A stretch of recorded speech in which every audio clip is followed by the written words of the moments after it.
आप सुन रहे हैं जगत गुरु तत्वदर्शी संत रामपाल जी महाराज द्वारा लिखित पुस्तक जीने की राह। गुरु बिन मोक्ष नहीं। प्रश्न, क्या गुरु के बिना भक्ति नहीं कर सकते? उत्तर, भक्ति कर सकते हैं परंतु व्यर्थ प्रयत्न रहेगा। प्रश्न, कारण बताएं। परमात्मा का विधान है जो सूक्ष्म वेद में कहा है, गुरु बिन माला फेरते, गुरु बिन देते दान।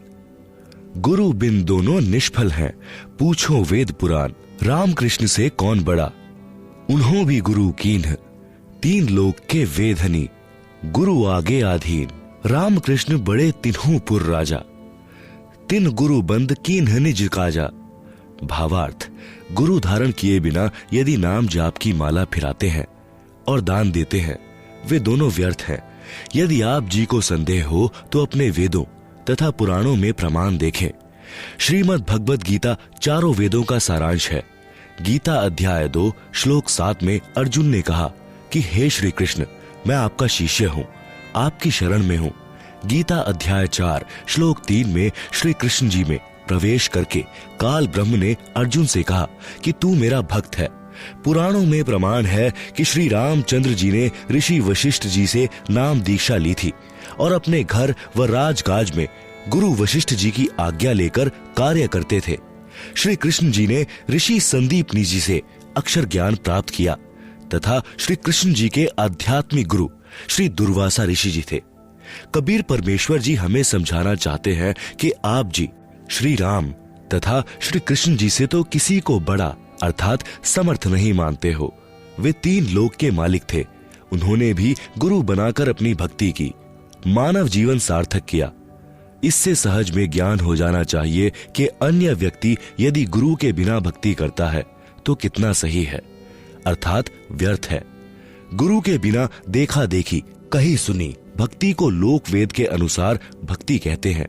लोक वेद का अर्थ है किसी क्षेत्र में प्रचलित भक्ति का ज्ञान जो तत्व ज्ञान के विपरीत होता है। लोक वेद के आधार से यह दास यानी संत रामपाल दास श्री हनुमान जी, बाबा श्याम जी, श्री राम, श्री कृष्ण, श्री शिव जी तथा देवी देवताओं की भक्ति करता था।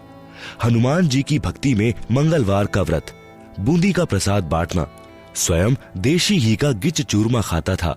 बाबा हनुमान को डालडा वनस्पति घी से बनी बूंदी का भोग लगाता था। हरे राम हरे कृष्ण, कृष्ण कृष्ण हरे हरे का मंत्र जाप करता था।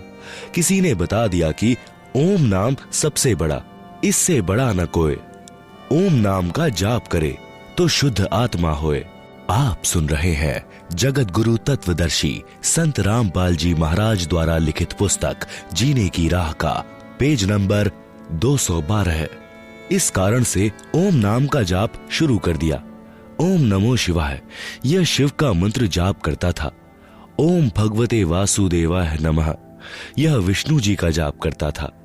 तीर्थों पर जाना, दान करना, वहां स्नान करना, यह भी लोक वेद के आधार से करने जाता था। जैसे घर में सुख होते थे तो मैं मानता था कि ये सब मेरी उपरोक्त भक्ति के कारण हो रहे हैं।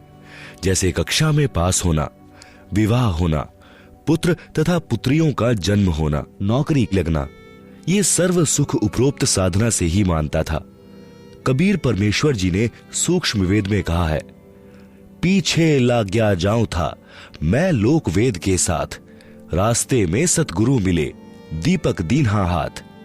भावार्थ है कि साधक लोक वेद अर्थात दंत कथा के आधार से भक्ति कर रहा था। उस शास्त्र विरुद्ध साधना के मार्ग पर चल रहा था। रास्ते में अर्थात भक्ति मार्ग में एक दिन तत्वदर्शी संत मिल गए। उन्होंने शास्त्र विधि अनुसार शास्त्र प्रमाणित साधना रूपी दीपक दे दिया, अर्थात सत्य शास्त्रानुकूल साधना का ज्ञान कराया तो जीवन नष्ट होने से बच गया। सद्गुरु द्वारा बताए तत्व ज्ञान की रोशनी में पता चला कि मैं गलत भक्ति कर रहा था।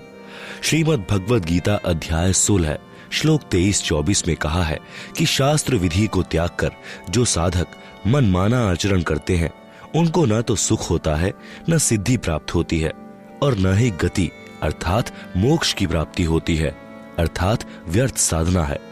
फिर गीता अध्याय 16 श्लोक 24 में कहा है कि अर्जुन, इससे तेरे लिए कर्तव्य और अकर्तव्य की व्यवस्था में शास्त्र ही प्रमाण है। जो उपरोक्त साधना यह दास यानी संत रामपाल दास किया करता था तथा पूरा हिंदू समाज कर रहा है, वह सब गीता वेदों में वर्णित न होने से शास्त्र विरुद्ध साधना हुई जो व्यर्थ है। कबीर परमेश्वर जी ने कहा है, गुरु बिन काहू न पाया ज्ञाना, ज्यों थोथा भुस छड़े मूढ़ किसाना। गुरु बिन वेद पढ़े जो प्राणी, समझे न सार रहे अज्ञानी।